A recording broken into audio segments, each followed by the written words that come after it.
नमस्कार। दूरदर्शन चंडीगढ़ के आज के इस खास कार्यक्रम में आप सभी का बहुत बहुत स्वागत है। और दोस्तों, आज हम बात करने वाले हैं राष्ट्रीय शिक्षा नीति 2020 पर।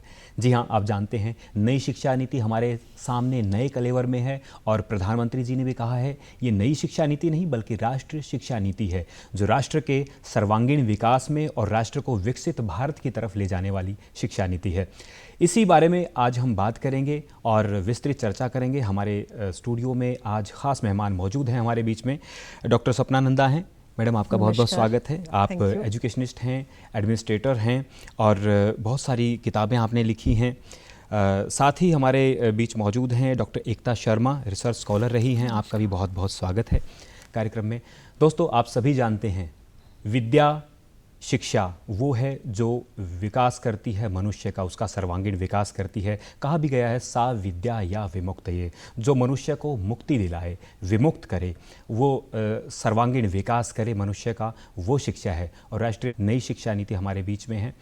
मैं मैडम आपसे जानना चाहूँगा कि किस तरह से एक ऑल ओवर अगर हम देखें, ऑल ओवर डेवलपमेंट, पहले हमने कार्यक्रम किया बच्चों की जो प्राथमिक स्तर की शिक्षा है उस पर भी बात की, हायर एजुकेशन पे भी आज हम बात करेंगे। तो मुझे ये बताइए कि ऑल जो बच्चों का सर्वांगीण विकास है उसमें कैसे राष्ट्रीय शिक्षा नीति कैसे एक सार्थक सिद्ध होगी? शुक्रिया। सबसे पहले तो मैं चंडीगढ़ दूरदर्शन का आभार व्यक्त करना चाहती हूँ कि इतने महत्वपूर्ण विषय पे राष्ट्रीय शिक्षा नीति पर बात करने का एक सुनहरा अवसर मिला है जी। और जैसा कि सर आपने कहा कि ये कैसे किसी भी बच्चे के या व्यक्ति के सर्वांगीण विकास में सहायक हो सकती है जी। तो अगर हम देखें कि ये हमारा राष्ट्र व्यक्तियों का एक समूह है और किसी भी व्यक्ति का अगर विकास होता है तो राष्ट्र का विकास होता है जी। और राष्ट्र के विकास के लिए जो व्यक्ति है वो एक सबसे महत्वपूर्ण मानव संसाधन है। अगर हम शिक्षा जो है उसका एक इंस्ट्रूमेंट है, टूल है, जिसके माध्यम से हम किसी भी व्यक्ति का सर्वांगीण विकास कर सकते हैं जी। तो पहले तो अगर सर्वांगीण विकास की बात करें तो उसमें शारीरिक विकास किसी भी बच्चे का, उसका मानसिक या बौद्धिक विकास, उसका आध्यात्मिक विकास, उसका सामाजिक विकास, उसका संवेगात्मक विकास, सभी पक्ष शामिल हैं। और जो नई राष्ट्रीय शिक्षा नीति आई है उसने इन सभी पहलुओं पर जोर देते हुए जो करिकुलर और स्ट्रक्चरल चेंजेस लाई गई हैं, जो आप देखते हैं कि पुरानी जो हमारी शिक्षा नीति चल रही थी 1986 में पहली बार आई और उसमें 1993 में संशोधन किए गए और 34 वर्ष के बाद ये हमारी राष्ट्रीय शिक्षा नीति, ये एक बहुमूल्य देन है राष्ट्र को। तो इसमें क्या है कि सर्वांगीण विकास को देखते हुए इसमें करिकुलर और पेडागोजिकल स्ट्रक्चर को चेंज कर दिया गया है जी। पहले हमारा सिस्टम था 10+2 का, बच्चा 10वीं करता था और उसके बाद 12वीं करके वो अपना स्ट्रीम चूज कर लेता था, 10वीं के बाद चूज कर लेता था और फिर वो उसमें आगे ग्रेजुएशन और पोस्ट ग्रेजुएशन करता था। लेकिन अब जो नींव तैयार करनी है जी, किसी भी बच्चे को तैयार करना है एक अच्छा सशक्त नागरिक बनाने के लिए, तो वो 3 साल से इसमें राष्ट्रीय शिक्षा नीति में लिया गया है। जो पहली स्टेज है वो फाउंडेशनल स्टेज है 3 से 8 साल तक। तो ये स्ट्रक्चर जो है 5+3+3+4 है। जो फर्स्ट 5 इयर्स हैं वो डेडिकेट किए गए हैं फाउंडेशनल स्टेज 3 से 8 साल के बच्चों के लिए जी। अगले 3 साल जो हैं 8 से 11 साल, जब बच्चा 3rd क्लास में एंटर करता है और 5th क्लास तक होता है, वो प्रेपरेटरी स्टेज है, preparation for middle class, middle standard. और उसके बाद अगले 3 साल 11 से 14 साल मिडिल स्टेज है, जब बच्चा आगे मिडिल सेकेंडरी स्कूल में जाने के लिए तैयार हो जाता है। और नेक्स्ट 4 इयर्स हैं वो सेकेंडरी और सीनियर सेकेंडरी के लिए 9th से 12th तक, जब बच्चा 11 से 16 साल का हो जाता है। तो ये जो फाउंडेशन को स्ट्रॉन्ग करना स्कूल लेवल पे, इसमें बहुत इंपॉर्टेंट कंपोनेंट्स लिए गए हैं। अर्ली जो चाइल्डहुड केयर एंड एजुकेशन पे बहुत फोकस किया गया है कि जो बच्चे का 85% जो दिमाग का विकास हो जाता है वो 3 साल तक हो जाता है। तो वो इम्पोर्टेंट जो अर्ली चाइल्डहुड ईयर्स हैं वो बहुत इंपॉर्टेंट है किसी भी व्यक्ति के सर्वांगीण विकास के लिए। मातृभाषा से भी जोड़ा गया है मैम, जैसे बचपन में जैसे 5+3+3+4 का आपने बताया जो फॉर्मूला है, इसके तहत हमारे बच्चों को शिक्षा दी जाएगी। तो मुझे ये बताइए कि बच्चों को प्राइमरी लेवल पे अपनी मातृभाषा से जोड़ा जाएगा, वो कितना कारगर होगा? बिल्कुल सही आपने कहा कि मातृभाषा या जो बच्चे के घर पे बोले जाने वाली भाषा है, जिसमें बच्चा अपने भावों को व्यक्त, भाषा का क्या रोल है? भाषा का यही रोल है कि वो बच्चा अपने मन के विचारों को व्यक्त कर पाए जी। और बच्चा, अगर हम इंग्लिश पे जाते हैं तो बच्चा सोचता कुछ है और उसको ट्रांसलेट करके इंग्लिश में करता है जी। है ना। लेकिन अगर अपने भावों को व्यक्त करना है, अपने विचारों को व्यक्त करना है, तो मातृभाषा का बहुत महत्वपूर्ण योगदान है। अगर हम जो शुरू की पढ़ाई है बच्चे की, और अपना हमारे माननीय प्रधानमंत्री जी ने तो ये भी कहा है कि जो हायर सेकेंडरी की या सीनियर सेकेंडरी की या कॉलेज लेवल की, ग्रेजुएशन लेवल की बुक्स हैं, वो भी अपने रीजनल लैंग्वेजेस में ट्रांसलेट होनी चाहिए। और ये प्रयास कारगर भी सिद्ध हो रहे हैं और किया भी जा रहा है। तो जो फाउंडेशन ईयर्स है वहाँ पे मातृभाषा का बहुत, लोकल लैंग्वेज, रीजनल लैंग्वेज, वो बहुत ज़रूरी है फाउंडेशनल स्टेज पे खास तौर पे। जी मैम, हमने फाउंडेशन लेवल पे बात की बच्चों के सर्वांगीण विकास की, कि वो शिक्षा नीति कितना कारगर हमारी साबित हो रही है। बच्चों पर बोझ भी कम हो गया है, पहले खेल खेल में शिक्षा की तरफ बढ़ रहे हैं। और फोकस भी प्लेवे मेथड पे है कि एक्टिविटी मेथड से बच्चा अपने खुद के अनुभव से सीखे। जी, हायर एजुकेशन की बात करेंगे हम अगर, तो आज के ज़माने में ये देखा जाता है कि जो हम साथ साथ पढ़ें और साथ साथ सीखें, लेकिन रोज़गार की तरफ अगर हम बात करते हैं तो शिक्षा कितना है कि हम अपना रोज़गार तो ढूंढें ही, साथ में दूसरों को रोज़गार देने वाला भी बने। ये मुझे लगता है कि इस क्षेत्र में कैसे आप, डॉक्टर एकता, मैं आपसे जानना चाहूँगा, आप बताएं कि हमें आज के विद्यार्थियों को शिक्षा नीति के माध्यम से ये बताया जा रहा है कि भाई आप तो रोज़गार खोजें ही खोजें, दूसरों को भी रोज़गार देने वाला बने आप। स्टार्टअप्स का ज़माना है, तो इस विषय में क्या कहना चाहेंगी? इस विषय में सरकार ने अब जैसे कि मल्टी डिसिप्लिनरी प्रोग्राम शुरू किए हुए हैं, तो उसमें पहले ये किया जाता था, या आज तक भी यही किया जाता है कि एक सब्जेक्ट ओरिएंटेड, जैसे बच्चा 12th से निकलता है तो उसके बाद वो सब्जेक्ट ओरिएंटेड हो जाता है, जिस सब्जेक्ट में कि अगर साइंस है तो वो साइंस के सब्जेक्ट्स पढ़ेगा, ह्यूमैनिटीज़ ले रहा है तो वो ह्यूमैनिटीज़ पढ़ेगा। लेकिन अभी मल्टी डिसिप्लिनरी प्रोजेक्ट में तो बच्चा बहुत सारे, मतलब मल्टीपल सब्जेक्ट्स इकट्ठे पढ़ सकता है। जी जी। तो जब मल्टीपल पढ़ेगा तो उसके पास ग्रो करने के लिए मौके होंगे, उसके ग्रो पास करने के लिए ज़्यादा मौके होंगे उसके पास। वो सिर्फ सब्जेक्ट ओरिएंटेड ना होके मल्टीपल डिसिप्लिन में अप्रोच कर सकता है। कई बार ऐसा भी होता है डॉक्टर एकता कि जैसे मैंने साइंस लिया है, लेकिन मेरा रुझान मेडिकल लाइन में है, मैंने बीटेक किया है, इंजीनियरिंग की है, लेकिन बच्चों का है कि उसको मेडिकल डॉक्टर की तरफ, तो आप वो चेंज भी कर सकते हैं, स्ट्रीम भी चेंज कर सकते हैं, ऐसा भी? हाँ जी, उसके बारे में कुछ बताएं। सर, स्ट्रीम चेंज कर सकते हैं, और इवन जैसे IITs हैं अभी, तो ये जैसे अब IIT दिल्ली है, तो इन्होंने जैसे मल्टी डिसिप्लिनरी अप्रोच के अंतर्गत तो इन्होंने ह्यूमैनिटीज़ का प्रोग्राम साथ में शुरू किया है। इवन IITs का मतलब तो हम बचपन से यही सुनते आ रहे हैं कि वहाँ से सिर्फ इंजीनियरिंग प्रोग्राम्स होंगे, तो ताकि ये बच्चा मल्टीपल काम कर सके, इसको मल्टीपल नॉलेज हो, तो इस वजह से उन्होंने अलग प्रोग्राम शुरू किए। जैसे IIT खड़गपुर की बात करें तो उन्होंने मेडिकल साइंस एंड टेक्नोलॉजी का प्रोग्राम शुरू किया हुआ है। अब हम बात करते हैं कि एक सिविल इंजीनियर है, तो उसको सिविल इंजीनियर होने के नाते उसको ये पता होना चाहिए कि एक डैम कैसे बनाया जाता है, लेकिन डैम बनाने के साथ साथ में उसे ये भी पता होना चाहिए कि वहाँ पे एनवायरनमेंट और वहाँ की सोशल लाइफ पे उसका क्या फ़र्क पड़ रहा है। उसको सिखाया जाता है स्किल्स के बारे में, स्किल्स उसको आ जाए, और ये स्किल डेवलपमेंट प्रोग्राम बचपन से शुरू किया जा रहा है। जी जी जी। डॉक्टर सपना नंदा जी, मैं आपसे जानना चाहूँगा, आप एक शिक्षाविद हैं और एडमिनिस्ट्रेटर भी हैं, आप प्रिंसिपल हैं, तो आप टीचर्स को भी एजुकेट करती हैं, खुद भी एक शिक्षाविद रही हैं, तो मुझे ये बताइए कि नई शिक्षा नीति है, जो राष्ट्रीय शिक्षा नीति है हमारी, वो टीचर्स के लिए कितना कारगर है, और टीचर्स को कितना अपने आप को अपने आप को डेवलप करने की ज़रूरत है, और ये कहाँ तक डेवलप कर रही है? एक कहा भी गया है कि when a teacher learn a nation leads, जब एक शिक्षक सीखता है, समझता है वो चीज़ों को, विद्यार्थियों को समझता है, तो कहीं ना कहीं वो राष्ट्र का निर्माण करता है और आगे बढ़ाता है राष्ट्र को। तो शिक्षा जो विद हैं उनका कितना योगदान है, और राष्ट्रीय शिक्षा नीति कितनी कारगर है उनके लिए? आपने सही कहा कि शिक्षक का रोल जो है बहुत महत्वपूर्ण है, और क्योंकि हम शिक्षक तैयार करते हैं बीएड कॉलेज में, we have BEd program, we have masters in education program, we have PG diploma in guidance and counselling in our government college of education, तो वी ट्रेन टीचर्स। अब टीचर शिक्षा नीति को इम्प्लीमेंट करने के लिए, उसको लागू करने के लिए टीचर्स की बड़ी महत्वपूर्ण रोल है। जी। और अगर टीचर अच्छा होगा तो नेचुरली हमारे जो एजुकेशन सिस्टम है उसको स्ट्रांग बनाएगा। हम टीचर पर, शिक्षाविदों पर बात करेंगे, उससे पहले हमने बात की है स्टूडियो से बाहर, कुछ शिक्षाविदों से बात की है, कुछ टीचर से बात की है। आइए जानते हैं उनका क्या कहना है नई शिक्षा नीति पर। जो मेन फोकस है वो है मल्टी डिसिप्लिनरी अप्रोच। जब हम बात करते हैं कॉलेज में आने की, तो एक बड़ी इसमें जो चीज़ हुई है, जो खास है, वो यह है कि पहले बच्चा जो मार्क्स के हिसाब से एडमिशन लेता था कॉलेज में, तो कई बार उसको एडमिशन नहीं मिलता था, उसके मार्क्स कम थे। तो अब क्या हुआ है नई एजुकेशन पॉलिसी में कि अगर बच्चा का एडमिशन उसके मार्क्स के हिसाब से नहीं होता तो वो कैट के थ्रू एग्ज़ाम देगा और उसके कैट के मार्क्स और उसकी 12वीं कक्षा के मार्क्स जोड़ के उसको कॉलेज में एडमिशन मिल जाएगा। राष्ट्रीय शिक्षा नीति 2020 जिस मंत्र को लेकर आई है वह मंत्र है एजुकेट, एनकरेज एंड एनलाइटन। खामियों को ठीक करने के लिए समय समय के अनुसार जिस खामियों को ठीक करते हैं उस ठीक करने के लिए नई एजुकेशन पॉलिसी को लाया ਗਿਆ ਹੈ। ਬੱਚਿਆਂ ਦੇ ਸਕਿੱਲ ਡਿਵੈਲਪ ਕਰ ਰਹੀ ਹੈ ਤਾਂ ਕਿ ਆਉਣ ਵਾਲੇ ਸਮੇਂ ਦੇ ਵਿੱਚ ਜਿਹੜੇ ਵਿਦਿਆਰਥੀ ਨੇ ਉਹ ਸੈਲਫ ਡਿਪੈਂਡੈਂਟ ਹੋ ਸਕਣ, ਨੌਕਰੀਆਂ ਦੀ ਜਿਹੜੀ ਤਲਾਸ਼ ਨਾਲੋਂ ਆਪਣਾ ਕਾਰੋਬਾਰ ਵੀ ਸ਼ੁਰੂ ਕਰ ਸਕਣ ਤੇ ਨਾਲ ਜਿੱਥੇ ਉਹ ਹੋਰ ਕੋਰਸ ਕਰ ਰਹੇ ਨੇ ਉਸ ਦੇ ਨਾਲ ਪੈਰਲਲ ਜਿਹੜੀਆਂ ਹੋਰ ਡਿਗਰੀਆਂ ਨੇ ਉਹ ਵੀ ਕੀਤੀਆਂ ਜਾ ਸਕਦੀਆਂ ਨੇ। ਨਾਲ ਜਿੱਥੇ ਅਸੀਂ ਆਫਲਾਈਨ ਕਲਾਸਿਸ ਲਗਾਉਂਦੇ ਸੀ ਉਸ ਦੇ ਨਾਲ ਆਨਲਾइन ਕਲਾਸਿਸ ਦਾ ਜਿਹੜਾ ट्रेंड है वो भी इस पॉलिसी ਦੇ ਨਾਲ शुरू होएगा। भारत की संस्कृति विश्व की सबसे प्राचीन संस्कृति रही है। भारत की सभ्यता विश्व का सबसे उत्कृष्ट सभ्यता रहा है।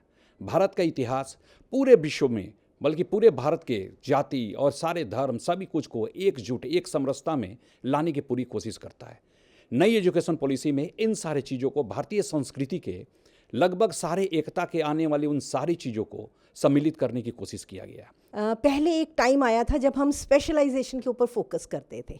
अब क्या है, to have the imbibe of both creativity and critical thinking actually, तो we need to have multi disciplinary approach. और उसमें जो न्यू एजुकेशन पॉलिसी है उसमें एक ABC भी बनाया गया है, एकेडमिक बैंक ऑफ क्रेडिट। बच्चे के इंटरेस्ट को देखते हुए बच्चों को न्यू एजुकेशन पॉलिसी में ये जगह दिया गया है कि वो अपने इंटरेस्ट के अनुसार, अपने इच्छा के अनुसार अपने सब्जेक्ट को चुन सकता है और अपने कौशल को वो बढ़ा सकता है। राष्ट्रीय शिक्षा नीति 2020 डिफरेंट स्ट्रीम्स के अंदर, डिफरेंट डिसिप्लिन्स के अंदर जो बाधाएं थी, जो दीवारें थी, उन दीवारों को ढा रही है। तो इससे कई बच्चे जो वंचित रह जाते थे शिक्षा से वो इसके अंदर एनरोल हो जाएंगे। अभी आपने देखा एजुकेट, इनकरेज और इनलाइटमेंट, इसके बारे में हमारे शिक्षाविदों ने बताया।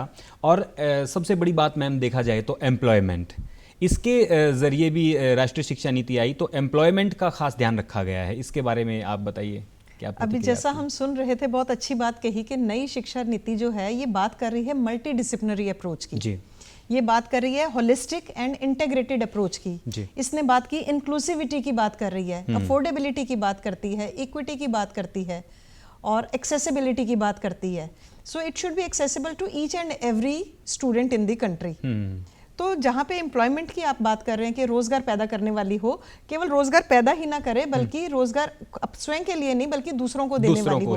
तो इसमें कौशल के विकास पे बहुत जोर दिया गया है कि हम बच्चों को में ऐसी स्किल्स डेवलप करें कि वो अपने आत्मनिर्भर बन सके, दूसरों पे डिपेंड ना करे। वो अपना स्वरोजगार भी कर सकते हैं या अपना कोई लघु उद्योग शुरू कर सकते हैं, कोई भी अपना काम स्टार्टअप स्टार्ट कर सकते हैं। इनोवेशन पे बड़ा फोकस है, क्रिएटिविटी पे, क्रिटिकल थिंकिंग पे। सो इस नई शिक्षा नीति ने इतना अच्छा कर दिया ना। और जैसा कि अभी हम सुन रहे थे कि ये जो डिमार्केशन थी, बाउंड्रीज थी जी, वो खत्म हो गई हैं। करिकुलर और को करिकुलर के बीच की बाउंड्री खत्म हो गई है, डिफरेंट डिसिप्लिन्स के बीच की बाउंड्री और एकेडमिक और वोकेशनल स्ट्रीम के बीच की जो बाउंड्रीज हैं वो नई शिक्षा नीति ने खत्म कर दी हैं। अब वोकेशनल में क्या है कि फोकस स्किल डेवलपमेंट पे रहता है। बच्चा मेनली प्रैक्टिकल सब्जेक्ट से, एक्टिविटी मेथड से, वर्कशॉप्स हैं, ऐसे प्रोग्राम में अपने ऐसी कौशल सीख जाता है कि अगर नौकरी पे डिपेंड ना भी करना पड़े तो वो अपना काम शुरू कर सकता है जी। तो यहाँ पे हम जैसे हम टीचर एजुकेशन में ट्रेन करते हैं टीचर्स को, तो वहाँ पे भी स्किल्स पे फोकस होता है कि उनकी जो टीचर को छोटी छोटी स्किल्स, माइक्रो टीचिंग स्किल्स होती हैं कि मैक्रो लेवल पे पढ़ाने से पहले उसको माइक्रो अपनी स्किल्स को शार्पन करे। हर जो है वो बॉर्न टीचर नहीं होता, हर स्टूडेंट जो है जो बीएड करने के लिए आता है वो बॉर्न टीचर नहीं होता है। कईयों में कुछ इनहेरेंट टैलेंट होता है टीचिंग का, लेकिन कईयों में वो स्किल्स को शार्पन करना पड़ता है। और इस करके जब से ये बीएड प्रोग्राम 2 साल का हुआ है तो पूरा एक सेमेस्टर जो है वो स्किल को एनहांस करने के लिए, स्किल्स को शार्पन करने के लिए डेडिकेट कर दिया गया है। और अब तो नई शिक्षा नीति के अंतर्गत टीचर एजुकेशन में बहुत सारी चेंजेस, बदलाव लाने की इसमें सुझाव दिए गए हैं कि ये जो बीएड प्रोग्राम है ये 4 साल का होना चाहिए और +2 के बाद बच्चा डिसाइड कर ले कि मुझे टीचिंग प्रोफेशन में जाना है तो वो साथ एजुकेशन के प्रोग्राम और साथ साथ अपने ग्रेजुएशन के प्रोग्राम स्टडी करता रहेगा और जो बाउंड्रीज थी वो इंटरडिसिप्लिनरी अप्रोच है, तो वो बाउंड्रीज जो हैं वो अब खत्म हो गई हैं, और जब तक बच्चा ग्रेजुएशन करता है उसकी पूरी स्किल्स तैयार हो जाएंगी और वो एक अच्छा टीचर बनने के लिए तैयार हो जाएगा। जी, स्किल डेवलपमेंट की बात की, प्रधानमंत्री जी भी कहते हैं बार बार जब उन्होंने राष्ट्रीय शिक्षा नीति के बारे में कहा कि गाँव में भी बच्चों को जाना चाहिए और अलग अलग जो स्किल्स हैं तो उनके बारे में बच्चों को सीखना चाहिए, उनको वहाँ पर फील्ड में लेके जाना चाहिए, उनको बताना चाहिए, और ऐसे बहुत सारे ऐसे प्रोग्राम्स हैं सीखने के। एक्सपीरियंशियल लर्निंग की बात करते हैं कि फर्स्ट हैंड एक्सपीरियंस बच्चा अपना गेन करे, एनवायरनमेंट के बारे में, वैल्यू सिस्टम की बात की है इन्होंने, इंडियन नॉलेज सिस्टम को प्रमोट किया है कि योगा है, हमारे वेदास हैं, हमारा ये जो ट्रेडिशनल नॉलेज है, आयुर्वेदा है, इंडोलॉजी है, इन सबको इंटीग्रेट किया जाना चाहिए हमारे एकेडमिक। यूथ को रिप्रेजेंट करती हैं डॉक्टर एकता शर्मा हमारे बीच में हैं। डॉक्टर एकता शर्मा, आपसे बात करेंगे, उससे पहले हम जानते हैं कि हमारे युवा हैं जो राष्ट्रीय शिक्षा नीति के बारे में उनका क्या कहना है। तो जे असी माँ बोली 'ਚ ही अपनी रिसर्च करांगे, अपनी पढ़ाई करांगे, जे आपां MA BA MPhil PhD तक की पढ़ाई भी अपनी माँ बोली 'ਚ करांगे तो ਉਹਦਾ लाभ सानू अगे आने वाले समय 'ਚ मिलेगा तो साडे देश की तरक्की लिए लाभदायक होएगा। आप खुद को एक्सप्लोर करने का एक रास्ता दिखाता है, तो ये एक बहुत अच्छी शिक्षा नीति है और जीवन भर आपका पढ़ाई में साथ दे सकती है। जो न्यू एजुकेशन पॉलिसी आई है वो हमारे लिए बहुत ही फ़ायदेमंद है, और जो हमारे पॉइंट ऑफ व्यू से देखा जाए तो जो चीज़ें पहले हम साइंस के स्टूडेंट थे, आर्ट्स के स्टूडेंट थे या कॉमर्स के स्टूडेंट होते थे, उनके लिए अलग अलग स्ट्रीम बना करते थे, लेकिन आज अगर जो न्यू एजुकेशन पॉलिसी में देखा जाए तो वो चीज़ें हमारे लिए बहुत ही फ़ायदेमंद है। पर इस बार सिखाने पे ज़्यादा जोर दिया जाएगा, और ये जो एजुकेशन पॉलिसी है इसके अंदर आपको बहुत सारी इस बार रियायतें दी गई हैं कि इसके अंदर आप बहुत कुछ कर सकते हो, कि इसमें आपकी 8th क्लास भी आपकी बोर्ड की होगी है, 5th क्लास भी होगी है, और बहुत सारी चीज़ें आपका नया सिलेबस आएगा, और ये बात आपके हमारे देश के लिए बहुत अच्छी है, हमारे आने वाली जनरेशन के लिए अच्छी है कि अब वो नए सिलेबस पढ़ेंगी और नए तरीके से लोगों को जानेंगी। जिस चीज़ के अंदर हमारा इंटरेस्ट है उस हिसाब से हमें नॉलेज दी जाएगी। जैसे कि अगर आप मैथ्स के साथ हिस्ट्री पढ़ना चाहते हो या पॉलिटिकल के साथ कंप्यूटर साइंस पढ़ना चाहते हो, आपके लिए हर चीज़ अवेलेबल है। युवाओं से बात की हमने और जाना कि किस तरह से राष्ट्रीय शिक्षा नीति कितनी रोजगार परक है, नया कुछ सीखने के लिए है, बहुत सारे स्किल्स हैं वो सीखे जा रहे हैं इसके ज़रिए, और यूथ को जैसे हम रिप्रेजेंट करते हैं मैम, देखा जाए तो आपकी प्रतिक्रिया मैं जानना चाहूँगा कि राष्ट्रीय शिक्षा नीति युवाओं के लिए कितना कारगर साबित हो रही है। और राष्ट्रीय शिक्षा नीति युवाओं के लिए बहुत कारगर साबित है। मैं आपको एक बात बताना चाहूँगी, जैसे पहले किया जाता था कि अंडर ग्रेजुएट जो प्रोग्राम होता था वो 3 साल का प्रोग्राम होता था, तो अगर उसमें कोई बीच में किसी कारणवश किसी को छोड़ना पड़े तो वो दोबारा अपने आप को एनरोल नहीं कर सकता उसमें, उसको शून्य से शुरू करना पड़ेगा दूसरी बार फिर से। तो अभी जो नई शिक्षा नीति के हिसाब से अगर कोई 1 साल का अंडर ग्रेजुएट प्रोग्राम ले लेता है तो उसे सर्टिफिकेट ऑफ ग्रेजुएशन मिलेगा, कोई 2 साल का कर लेता है तो उसे डिप्लोमा ऑफ ग्रेजुएशन मिलेगा। तो उस तरह से अगर किसी कारणवश कोई 1 साल में छोड़ देता है तो वो दूसरी वर्ष से कंटिन्यू कर सकता है। मास्टर डिग्री में पहले ऐसा ऑप्शन नहीं था, वो 2 साल की ही थी, अभी 1 साल का और कर दिया साहब जी। तो 3 साल का है, तो जो 3 साल तक मैक्सिमम सभी बच्चों को पता चल जाता है कि उनका किस फील्ड में इंटरेस्ट है। तो अगर उसके बाद वो कुछ टेस्ट देना चाहें, कुछ करना चाहें तो वो वहाँ से छोड़कर जा सकते हैं, लेकिन अगर उन्हें रिसर्च वाली फील्ड में आगे जाना है तो 4th ईयर में वो खुद को एनरोल कर सकते हैं, और जो 4th ईयर में खुद को एनरोल करेगा उसके लिए मास्टर डिग्री प्रोग्राम भी 1 साल का जो हो जाएगा जी। अब जैसे एकता जी ने कहा मल्टीपल एंट्री और एग्जिट की बात की, तो यहाँ मैं ऐड करना चाहूंगी कि जो एकेडमिक बैंक ऑफ क्रेडिट्स हैं, बच्चे ने जितने क्रेडिट अर्न कर लिए वो उसके अकाउंट में ऐड हो गए। ये नेशनल फ्रेमवर्क आ गया है एकेडमिक बैंक ऑफ क्रेडिट्स का, तो जो उसने अर्न कर लिए वो उसके अकाउंट में ऐड हो गए हैं, बैंक अकाउंट में। तो धीरे धीरे वो ऐड होते जाएंगे। बच्चा अगर आगे फर्दर स्टडी करना चाहता है या 4 साल के बाद सोचता है कि मैं आगे फर्दर ऐड करूं, तो वो उसमें उसके अकाउंट में ABC की बात कर रहे हैं आप, एकेडमिक बैंक ऑफ क्रेडिट जी। इसके बारे में थोड़ा सा और विस्तार से आप बताएं। ये अभी है डॉक्टर NS कलसी जी, उनकी चेयरमैनशिप, ये चेयरमैन है national commission for vocational education and training के, उनकी चेयरमैनशिप में ये national academic bank of credits का फ्रेमवर्क बना है। तो जैसे से बच्चा आगे जैसे मल्टीपल एंट्रीज हैं, मल्टीपल एग्जिट पॉइंट्स हैं, तो जो बच्चे ने स्टडी कर लिए कोर्सेज उसके क्रेडिट्स, चाहे वो प्रैक्टिकल वर्क के हैं, थ्योरी के हैं, वैल्यू एडेड कोर्सेज के भी क्रेडिट्स हैं, फाउंडेशन कोर्सेज के हैं, सो वो क्रेडिट उसके ऐड हो गए। कल को वो फर्दर 2 साल ड्रॉप करके फर्दर कंटिन्यू करना चाहता है तो उसके पास वो क्रेडिट्स हैं, वो क्रेडिट ऐड हो जाएंगे। मान लो वो बच्चा बाहर जाना चाहता है तो उसके अकाउंट में वो क्रेडिट्स हैं जिसको लेके वो फर्दर स्टडी अगर आगे कंटिन्यू करना चाहता है तो वो उसके काउंट होंगे। जी मैम, मैं जानना चाहूँगा कि इंटीग्रेटेड एजुकेशन की आपने बात की थी, उसके बारे में थोड़ा सा और मुझे विस्तार से बताइए। इंटीग्रेटेड एजुकेशन में सारे कंपोनेंट्स का इंटीग्रेशन है, करिकुलर और को करिकुलर का हो गया, एकेडमिक के साथ दूसरे प्रैक्टिकल का हो गया, एकेडमिक और वोकेशनल का इंटीग्रेशन। तो सारे सब्जेक्ट्स जो हैं आपस में इंटर रिलेटेड होते हैं, आपस में इनका कोरिलेशन होता है। तो इस करके जो है न्यू एजुकेशन पॉलिसी फोकस कर रही है कि इंटीग्रेटेड अप्रोच होनी चाहिए और फ्लेक्सिबिलिटी की भी बात करती है। जैसे अभी एक बच्चे ने यहाँ पे स्टूडेंट ने कहा कि मैं मैथ्स के साथ अगर हिस्ट्री पढ़ना चाहता हूँ साइंस स्ट्रीम के साथ, तो वो उसको ऑप्शन है, अवेलेबल है कि वो उसके साथ दूसरा कोई आर्ट्स का ह्यूमैनिटीज़ का सब्जेक्ट पढ़ सके। तो वो जो बाउंड्रीज थी वो खत्म हो गई है न्यू एजुकेशन पॉलिसी में। टीचर्स की हम बात कर रहे थे, उनके कोर्सेज की बात कर रहे थे, उनकी डेवलपमेंट की, क्योंकि टीचर्स खुद अच्छे पढ़े लिखे होंगे, कुशल होंगे, तो बच्चे भी आगे, विद्यार्थी भी आगे होंगे। तो उनके लिए क्या खास प्रोग्राम है, कुछ ऐसा अलग से कुछ खास प्रोग्राम्स हैं कि उनके जरिए उनको एक अच्छी तालीम दी जाए? न्यू एजुकेशन पॉलिसी ने जैसे टीचर एजुकेशन पे बड़ा फोकस किया है और टीचर की सिलेक्शन, उनकी एम्प्लॉयमेंट को लेके, उनकी डिप्लॉयमेंट और आगे उनकी कंटिन्यूस प्रोफेशनल डेवलपमेंट पे बड़ा फोकस है। सिलेक्शन प्रोसेस है पूरा, जितना सिलेक्शन प्रोसेस है और उनकी प्रोफेशनल डेवलपमेंट पे कि orientation courses, refresher courses time to time हो, इंटरडिसिप्लिनरी कोर्सेज में वो टीचर किसी भी में कर सकता है रिफ्रेशर कोर्सेज। और यूजीसी ने प्रावधान दिया है, हर यूनिवर्सिटी में एकेडमिक स्टाफ कॉलेजेस हैं जहाँ पे ये कोर्सेज को रन करने की, ओरिएंटेशन रिफ्रेशर कोर्सेज सारा साल रन किए जाते हैं, उनका एकेडमिक कैलेंडर आ जाता है। तो बहुत ज़रूरी है टीचर्स की प्रोफेशनल डेवलपमेंट।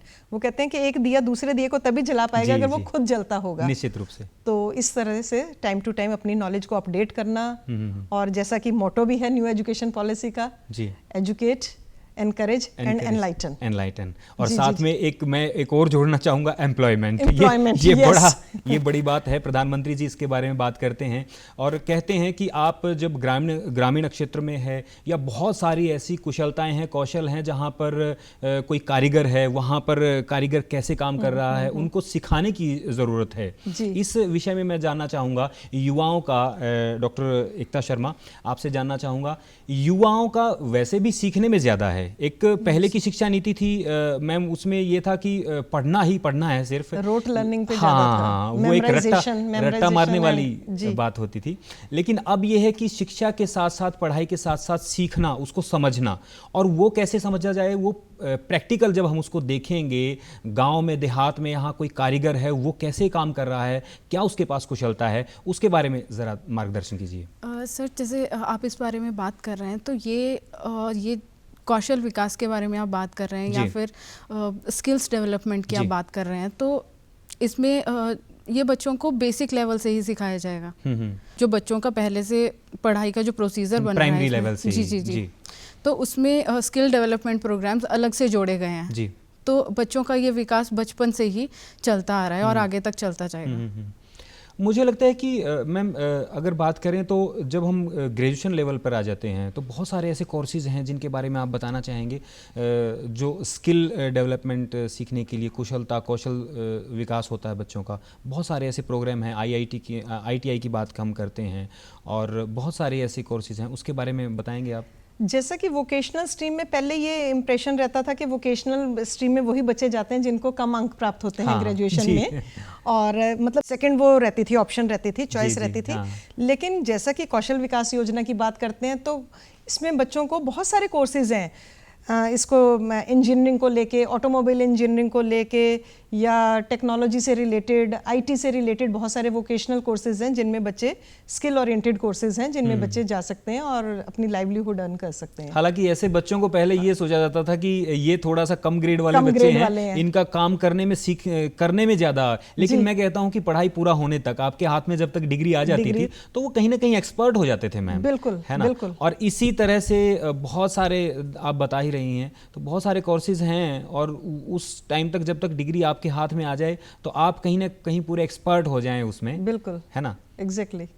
तो मुझे बताइए कि जब हमारे संस्थान हैं बहुत सारे, उनमें भी बहुत सारे व्यावसायिक जो बड़ी बड़ी इंडस्ट्री हैं वो भी आने लगी हैं, तो उनको हम कैसे किस तरह से लाभान्वित कर पा रहे हैं, उनको कैसे एक अट्रैक्टिव वे में हम देख पा रहे हैं, वो हमारे युवाओं को कैसे आकर्षित कर रही हैं, या हमारे युवा जो हैं नए स्किल्ड बच्चे हैं?